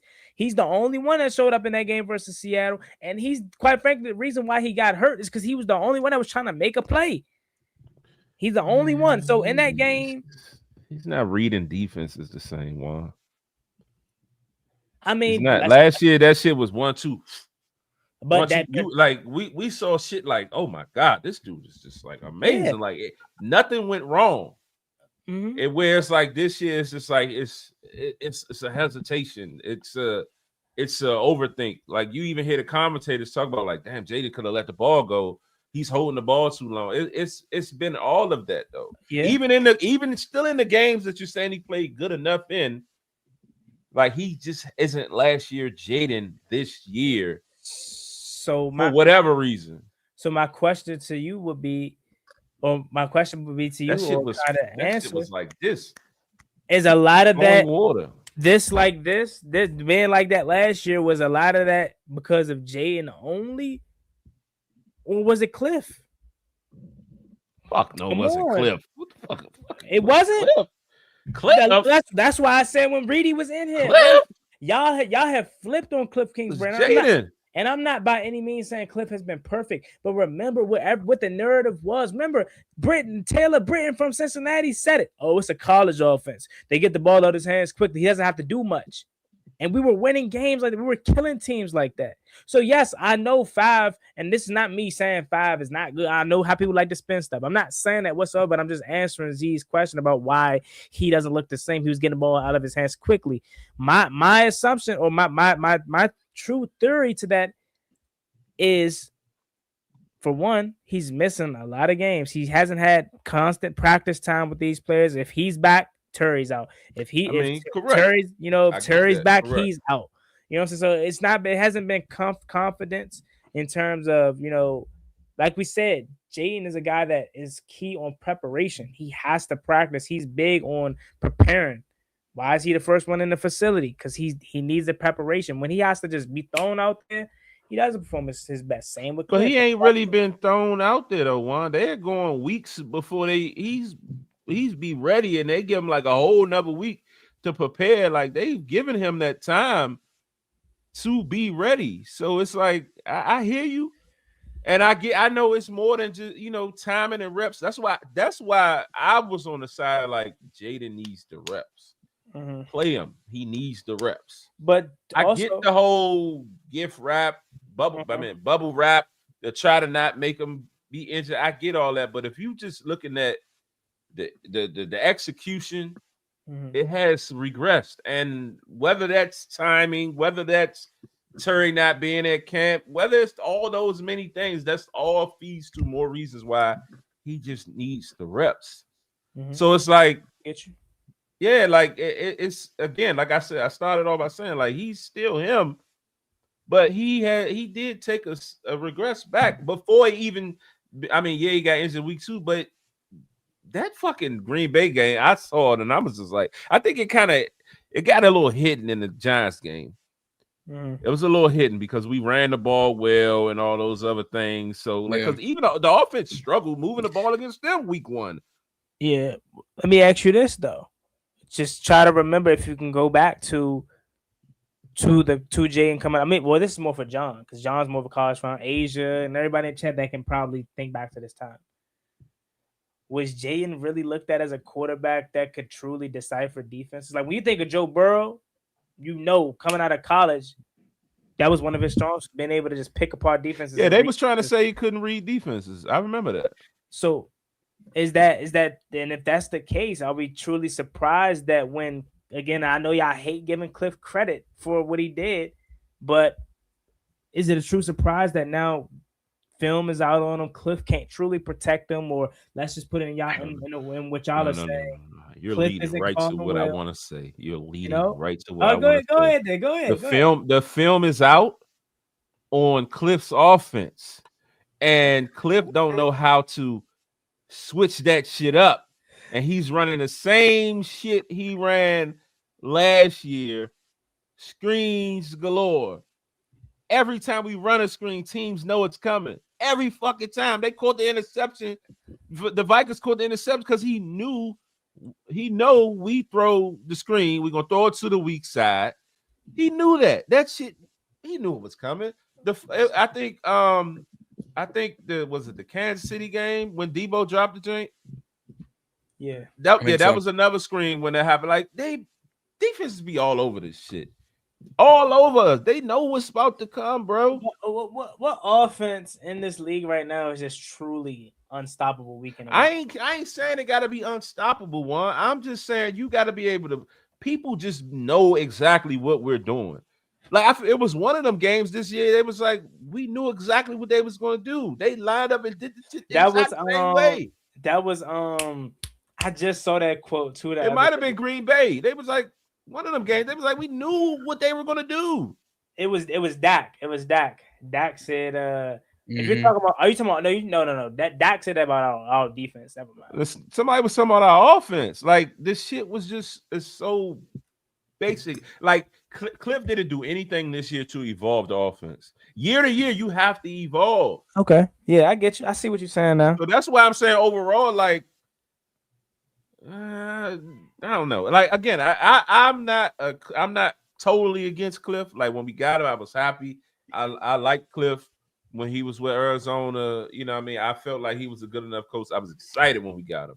Last year, a lot of the talks that I'm saying now, I was defending. I was doing what you was doing. I was like, nah, man, give Cliff some time. Nah, man, Cliff be cooking. Cliff like that. And it's like this year, I'm really starting to see this shit. Like, this dude has some deficiencies, and he just don't. You can tell in his play calling and his operation that he's stubborn as fuck. Oh, like, yeah, sure. That's why we know he don't adjust to the game. Like, run the fucking ball. So, long story short, it's fair to just say teams adjusted, Cliff and Jaden didn't. Teams adjusted, Cliff didn't evolve, and Jaden regressed. All in one. And Dan let sit there and watch the shit happen and ain't say nothing. I hope the one positive that comes from this situation is that Dan now, and I think he will, he's not Ron Rivera or Jay that's just going to sit on their hand. He realized he waited too late for a lot of things this year. Next year, he's going to be on the opposite of that. Yeah, so he's going to take control of the defense, I assume. But if not, he's going to be quick to not. If he doesn't take the defensive play calling from him, he's going to be involved early. But then that's what blows me. Jaden getting hurt give Cliff an excuse, because then Mariota goes out there and runs the offense a little bit better, and it makes it like the offense is fine. Like, no, this offense wasn't built for fucking Mariota. It was built for Jaden. So it's like, okay, you know what I mean? It's no real evaluation. So Cliff might not be on the hot seat in Dan Quinn's eyes. You know what I mean? So it's just like, ugh. Okay, I feel you. I get it. I understand. I hate, and I have to just accept it. It is what it is. But y'all know how we all feel about 5. We're very sensitive with 5. At least I am. I hate that I have to accept the fact that he regressed, but I just guess I have to just accept it, because I sit up here and I'm trying to just kind of make excuses for why I don't think he regressed fully. But I guess it is true. I guess it is. I just hate that, like, how many games has he missed? Or, like, if we're talking like he 7 or some shit, like, right? He started and finished only like 3 games. If we're talking about 3 or 4, he started and got hurt and missed. Combine that number and then the numbers of games he started and finished. It's like the only person that I'm seeing do that is Joe Burrow, and that he's just different. Like Joe Burrow is clockwork for Joe B. You know. And yes, you can say he regressed, but in the short time that we have seen Jaden play, you see the flashes of 24 in there. It's just like every single time that he's trying to get going, something happens. Yeah, I yeah, correct. So, I get that too, but that's when kind of coaching kind of kicks in, and it's like, do something different. Mhm. Like your playbook isn't just 20 plays, Cliff. Like shit, we might see 10 different plays per game if you really evaluating this offense this year. Like just think like passing plays, run plays, and we not counting, but passing plays, we like see like literally like 10 plays tops. He ain't dialing shit up. Like we ain't seeing no. How often are we running comebacks? How often again? Like it's 3rd and 2, and you throw a slant to Jalen Lane, and you got Terry McLaurin on the fucking field. Why? Situational shit. Like as a coach, you got to be able to tell your quarterback, go to the star guy. If Jaden is comfortable throwing the ball to fucking Jalen Lane on that situation, that's because the coach not in his ear enough about what to do in certain situations. I get it. You can do it, as a quarterback, you're not going like hound him. I mean, as a coach, you're not going to hound the quarterback too much. You let him live and let him do his thing. But like Jaden should fucking know in these situations, look there first. So that's on 5. He loves Noah Brown more than Terry for whatever reason. I don't know why. Why is Noah Brown even on this fucking roster? He's a waste. I don't know why. But that's my. I don't know why. I said the other day when he came back from injury, he should have been fucking released. Waive him. Let him go somewhere else. What he serve us? He's stunting the growth, like we talked earlier. Treylon Burks. Like we trying to evaluate and see what the fuck we got. You bringing this motherfucker back on the field for what? So that goes to y'all point about us having the wrong OC then, because John is with you. He hates how you use Terry, but listen, we've been having these same complaints since Scott Turner. Scott Turner does the same thing Cliff does. He does not get Terry McLaurin involved. I think Cliff does a better job than Scott because, I mean, Cliff, no, it's not really that much better in terms of this because there's been times where Terry has went catchless and targetless under Cliff's regime too. Even but last year, correct. Yeah, it was more of a consistency thing with Scott Turner of, damn, Terry ain't have a catch or target this whole first half. So maybe it's just that Cliff isn't, that we just have been picking our bad offensive coordinators because we didn't have this issue with Jay Gruden. Jay Gruden was getting him the ball that 2019 year. That's how we found out about Terry. Terry was a special teams guy. And we found out about how good Terry was because Cliff and because Kevin O'Connell. God damn, I hate Ron Rivera for that. He's so stubborn. Kevin O'Connell should have been our offensive coordinator 2020. And he was the only guy I've ever seen make our rest his soul. He's the only guy I ever seen get Dwayne play good. Kevin O'Connell. And Ron got him out of here because he didn't want him stepping on his toe. Anyways, so we've had this same lack of getting Terry involved, lack of using Terry, even before Cliff arrived. So maybe we're just picking the wrong offensive coordinators, but because it's like, but Josh said he doesn't run comebacks. I could be wrong, but I feel like that one play he slipped on when he caught the peak, he slipped, but he caught the ball on Patrick Surtain. I felt like that was a comeback, but he failed. But I get it. Cliff has struggled. I'm just all about keeping the band together at least 1 year. I'm not going to allow this 1 year to just make me feel like we got to blow it up. You know what I mean? Mm-hmm. So that's just where I'm at. But I get what you, Asia, John. I get where everybody's saying. I'm not trying to say he's perfect, but I don't know. I don't get like right now in this very moment who we get to fulfill him, Yeah, no, I feel you on that, but it's just like I wanted to pose that Jaden question though, because a lot of fans act like you can't evaluate Jaden. Like you just going like Jaden just walks out and he's God. Like nah. Jaden fucks up too. Yeah. If you want to make the joke saying he walks out and he's God, that's Drake made this season. If you want to make that joke. I have a tough time. I have a tough time. It's cool. I've been there, but it's like you gotta tell the truth. I get it. I get it. I'm just sensitive when it comes to him because it's like I'm not gonna lie. I hold him accountable. I'm sensitive about him because of the comparison that people continue to make to RG3. That's what pisses me off. That shit pisses me off because it's ridiculous. Fuck RG3. I hate being political or racist or bring race into it, but I literally think they only do it because he's black and he can run. I said if he was white and he was a pocket passer but had the same injuries, hamstring, elbow, and what's the other one? What's the other one he had this year? Knee. Would y'all be saying, "Oh, this RG3 2.0 all over again"? No. They'd be saying Stiesman all over again. Probably, but like, come on, like he has not had no thank God has not had a detrimental injury. He's been banged up, yes, but Yeah. none of them has been to the extent of a RG3 and RG3 and Z. You could speak to it. I mean, I could truly speak to it. I watched every game from 2012. I was here, I witnessed it, but like I'm not who I am now, where I can actually understand bullshit. My fault. I was just RG3 running around. Hell yeah, Santana Mo, let's go. Like I swear, but now I understand, bro. So maybe you can speak to it better than me, Z. But like RG3 ain't half of what 5 is when it comes from Oh fuck no! Like when it comes to maybe running pure runner like track, like okay, straight line speed maybe. But like to make guys, I said it last year. Jaden already better than anything RG3 did for us. Maybe arm strength. Maybe that's a stretch, but maybe arm Nah, that's a strength. stretch. It's a stretch. That's a stretch. Jaden got an arm. Jaden got way more accuracy. Jaden is a true dual threat. RG3 really had to have a basic fucking read option type fucking offense to one read, like literally 1-2 reads. That was it. Mike Shanahan used to talk about that. Like they had to really dumb the offense down, like really create the entire scheme around him, and they succeeded.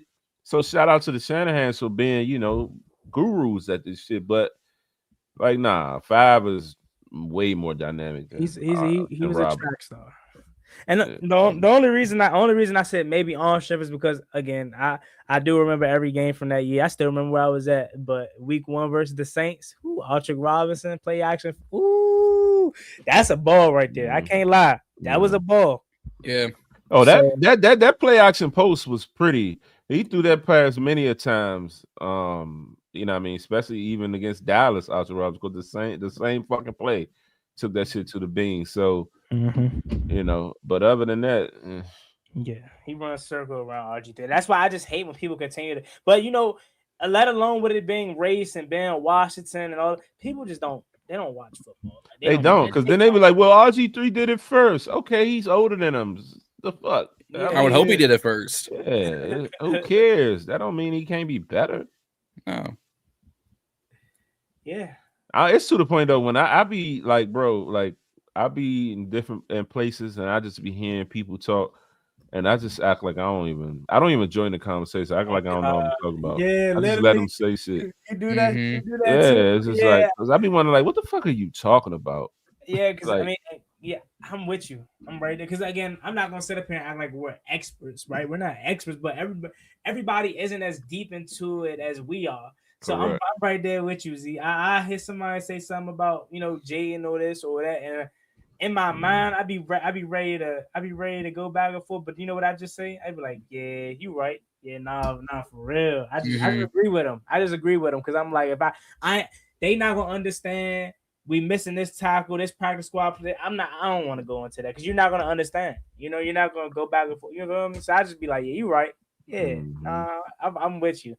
I feel like that's probably everybody in this chat though. Everybody in this chat is probably like that. Like, you don't get it.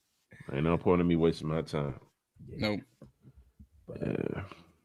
John, we got anything else? But yeah, other than that, let's tell us about more. What you heard, fam? Because I was letting y'all do y'all's.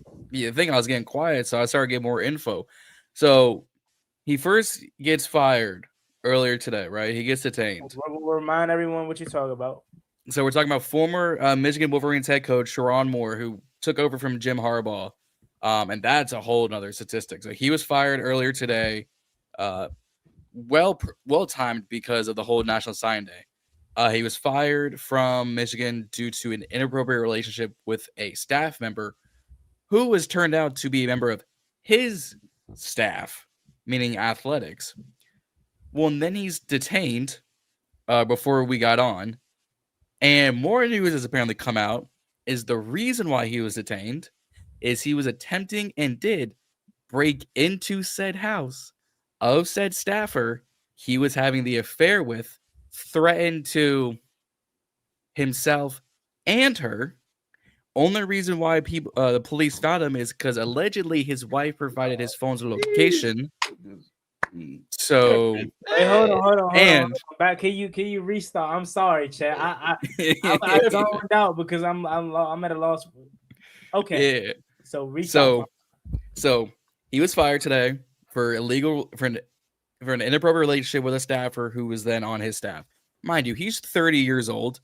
She is probably younger one than you and I. She's probably 19, 20. So we're talking a 10, 12 year age. Yeah, that's what I said, Brad. Mhm. He's only 30. A young wop. Put that He's- wop on him. I mean, He's only 30. he's not that old. And Dr. Umar would be upset because she's also blonde and Caucasian. So Dr. Umar upset too.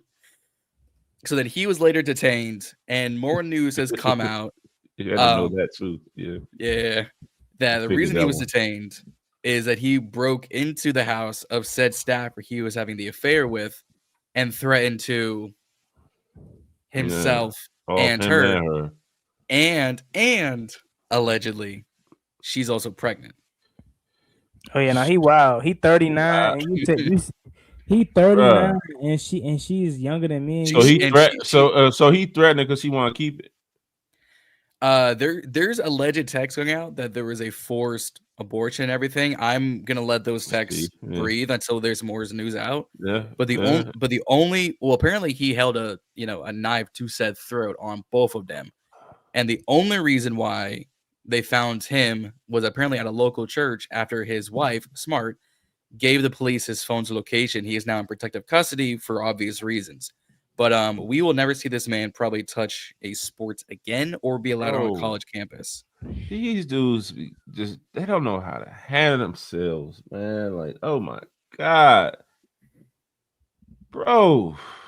Can I get the opportunity to coach Michigan Wolverine football? Like what? That is the generational blow of a bag. And John, you more into college than me, but when I hear these college contracts and buyouts, it's way more than these NFL coaches are getting. So I've said it for weeks. The greatest job in the world is a fired Power 4 head coach because you're getting paid, as my man The Rock would say, millions and millions every single year for the next 7-8 years. That's why James Franklin is making pennies on the dollar at VTech because he's getting like $80 million from between now and 2031. Same thing with Brian Kelly. And we'll see if Kalen DeBoer is fired from Bama after the college football playoffs because he could then go to Michigan or go to LSU. I can see like there is a whole thing, but it is rough. What did I just say? Yeah, no offense whatsoever. I was trying to keep things, nice and easy. But no, it's ridiculous right now. I don't have real remorse at all. I have remorse for the wife and kids. Because remember last year, the whole Coldplay concert? No, enlighten me. So there was like a CEO who was caught in 4K on a stage that Coldplay was playing with one of his said subordinates. Yeah, he was booed up in a box. It was just like them in a club level, and they standing at the front, like Titanic, booed up like that, and the camera went and scanned and put it right on them. And they both resigned from said job. You see, this is almost to the week. This is almost to the week that happened, bruh. This is crazy. These dudes handle themselves. Okay. So basically, Sharon Moore, he been playing in the snow. No offense, John, but his wife is talking. So yeah, he been snoring a little bit. He been snoring some. And she didn't give his location to the feds. But she's smart though. She said, "Oh God," she said, "Look, you go have a film me, you're gone."